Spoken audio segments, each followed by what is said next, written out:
আসসালামু আলাইকুম। Hello viewers, সকাল সকাল চলে আসলাম আমার কলা বাগানে। আর এই পুরাটা প্রজেক্টের বেশিরভাগই আমাদের জায়গা। আর এই জায়গাটার ভিতরে দেখাই আম বাগান করেছি।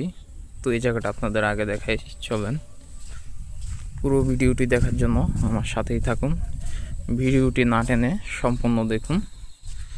তো দেখেন আমি এই জায়গায় কত সুন্দর আম গাছের সাথে লাউ গাছ, আর সেই সাথে সাথে আম এবং লাউ গাছ দুটাই আমি চাষ করেছি।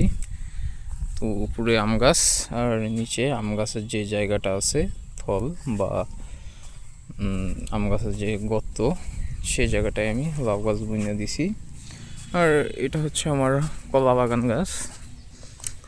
তো কলা বাগানে আলহামদুলিল্লাহ মাশাআল্লাহ আমি দেখাই আপনাদের, পুরো ভিডিওটা না টেনে সম্পূর্ণ ভিডিওটির সাথে থাকুন। আর ভিডিওটি ভালো লাগে সবাই একটি লাইক কমেন্টস, এটা দেখেন প্রাকৃতিক অর্গানিক পদ্ধতিতে কলা চাষ, কোনো রাসায়নিক সার নেই, সব জৈব সার। তো দেখেন মাশাআল্লাহ কত বড় সবজি কলা গাছ, কবরি কলা, এটা সবজি কলা না, সবজি কলা আমি আপনাদের দেখাবো। আমি সবজি গাছও লাগিয়েছি। আর এখানে দেখেন ছোট পেঁপে গাছের চারা লাগিয়েছি।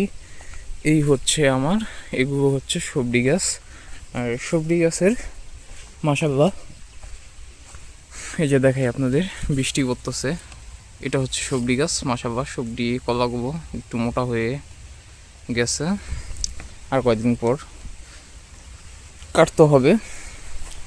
তো আজকে এই পর্যন্তই, যেহেতু বৃষ্টি নামতেছে আমি সম্পূর্ণ ভিডিওটা করে দেখাতে পারলাম না। তো নেক্সট টাইম আমার চ্যানেলটি সাবস্ক্রাইব করে পাশে থাকবেন। আর পরবর্তীতে এরকম সুন্দর সুন্দর ভিডিও পাওয়ার জন্য অবশ্যই চ্যানেলটি সাবস্ক্রাইব করে পাশে থাকবেন। ধন্যবাদ সবাইকে।